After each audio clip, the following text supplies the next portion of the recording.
પોતાનું ઘર, પોતાની ચાર દિવાલ અને માથે પોતાની છત. આ સપનું કોનું ન હોય? પણ ઘણીવાર આ સપનાને હકીકતમાં બદલવાનો રસ્તો થોડો અઘરો લાગે છે. પણ જો સરકાર પોતે આ સફરમાં મદદ કરવા આગળ આવે તો? ચાલો, આજે આપણે એક એવી જ યોજના વિશે વિગતવાર વાત કરીએ જે આ સપનાને સાકાર કરવામાં મદદરૂપ થઈ શકે છે. એ યોજનાનું નામ છે પંડિત દીનદયાળ આવાસ યોજના. તો સવાલ એ છે કે સરકાર ઘર બનાવવામાં મદદ કરે તો છે, પણ કેવી રીતે? ઘણીવાર કેવું થાય કે સરકારી યોજનાઓના કાગળો, એના નિયમો, આ બધું એક મોટી ભૂલભુલામણી જેવું લાગે. પણ ગભરાવાની જરાય જરૂર નથી. દરેક ભૂલભુલામણીમાંથી બહાર નીકળવાનો એક સાચો રસ્તો હોય જ છે. ચાલો, આપણે સાથે મળીને એ રસ્તો શોધીએ. જુઓ, કોઈ પણ સરકારી યોજનાનો લાભ લેવો હોય ને તો એક તાળું ખોલવા જેવું છે. અને તાળું ખોલવા માટે સાચી ચાવી તો જોઈએ જ ને. આ યોજનાની સાચી ચાવી એક એવા સરકારી અધિકારીના હાથમાં છે જે ગામડાના સ્તરે કામ કરે છે. તો ચાલો, સૌથી પહેલા એ સમજીએ કે આ અધિકારી કોણ છે અને આખી પ્રક્રિયામાં એમની ભૂમિકા આટલી બધી મહત્વની કેમ છે. અને હા, આ બધી માહિતી કોઈ હવામાંથી નથી આવતી. આ બધું સરકારની પોતાની રૂલ બુક એટલે કે તલાટી મેન્યુઅલમાંથી લેવામાં આવ્યું છે. ગુજરાત સરકારનો મહેસૂલ વિભાગ આ દસ્તાવેજમાં એકદમ સ્પષ્ટપણે જણાવે છે કે તલાટી કોણ છે અને એમનું કામ શું છે. આ જ બતાવે છે કે એમનું પદ કેટલું મહત્વનું છે. એ સરકારી તંત્રનો એકદમ મજબૂત પાયો છે. તો આ તલાટી છે કોણ?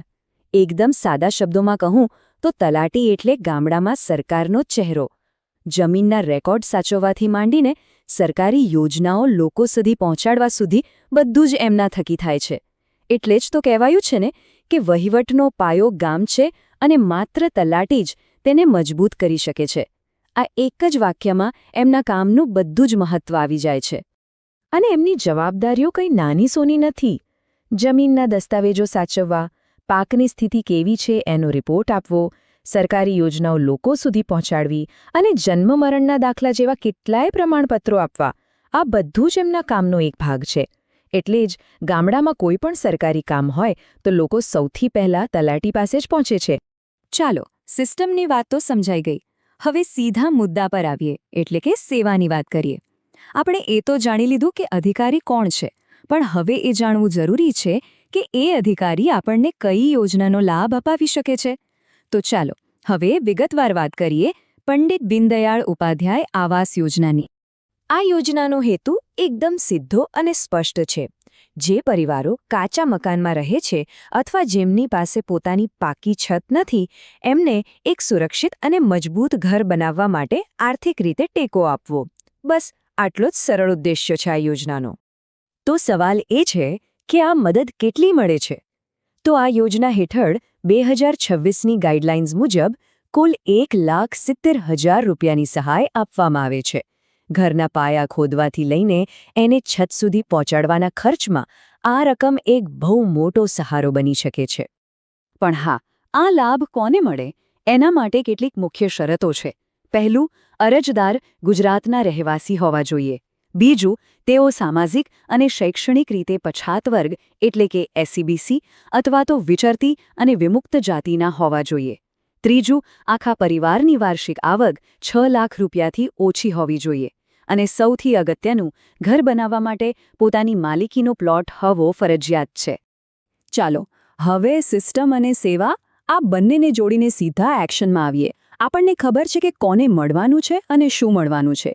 તો હવે મુખ્ય સવાલ એ છે કે આ લાભ મેળવવા માટે અરજી કઈ રીતે કરવાની? ચાલો, એક પછી એક સ્ટેપ સમજીએ. આમાં સૌથી સારી વાત એ છે કે આખી પ્રોસેસ હવે ઓનલાઈન થઈ ગઈ છે. ક્યાંય ધક્કા ખાવાની જરૂર નથી.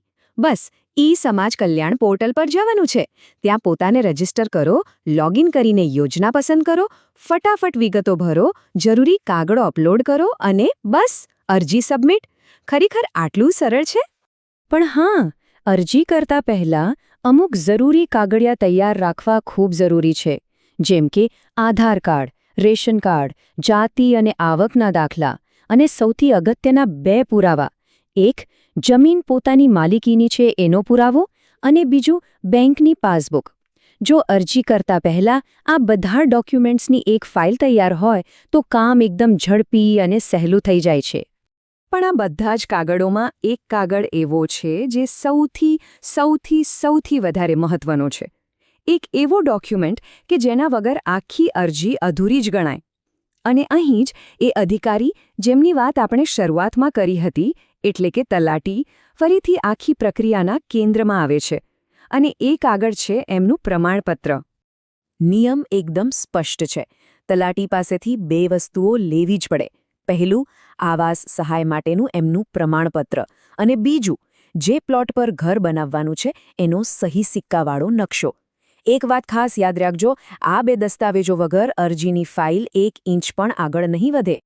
હવે આ જે 1,70,000ની રકમ છે એ સીધી બેંક ખાતામાં આવે છે, પણ 3 ભાગમાં.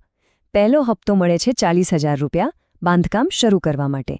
બીજો હપ્તો 60,000નો ત્યારે મળે જ્યારે બાંધકામ છતના લેવલ સુધી પહોંચે. અને છેલ્લો હપ્તો 20,000નો જ્યારે શૌચાલય સાથે આખું ઘર બનીને તૈયાર થઈ જાય. આ મુખ્ય સહાય 1,20,000 છે. બાકીની રકમ અન્ય સરકારી ઘટકો સાથે જોડીને કુલ સહાયને 1,70,000 સુધી લઈ જવામાં આવે છે, જેની પૂરી વિગતો અરજી કરતી વખતે સ્પષ્ટ થઈ જાય છે. ચાલો, તો આટલી બધી માહિતી પછી આમાંથી યાદ શું રાખવાનું છે? આખી વાતનો સાર શું છે? ચાલો, એકદમ ફટાફટ એ મુખ્ય મુદ્દાઓ પર નજર કરી લઈએ. બસ ફક્ત 3 જ મુખ્ય વાતો મગજમાં રાખવાની છે. પહેલું, આ યોજનામાં સહાય મળે છે 1,70,000 રૂપિયાની. બીજું, આખી પ્રક્રિયામાં સૌથી મહત્વના વ્યક્તિ છે તલાટી. એમના સહી સિક્કા વગર કામ નહીં થાય. અને ત્રીજું, અરજી કરવાની છે ઓનલાઈન સમાજ કલ્યાણ પોર્ટલ પરથી. બસ આ 3 બાબતો આખી યોજનાનો નિચોડ છે. તો હવે સિસ્ટમ પણ ખબર છે, સેવા પણ ખબર છે, અને એને મેળવવાનો રસ્તો પણ ખબર છે. તો હવે સવાલ ફક્ત એટલો જ છે કે શું પોતાના ઘરના સપનાને હકીકતમાં બદલવા માટેનું પહેલું પગલું ભરવા માટે તૈયારી છે? Subscribe, like, share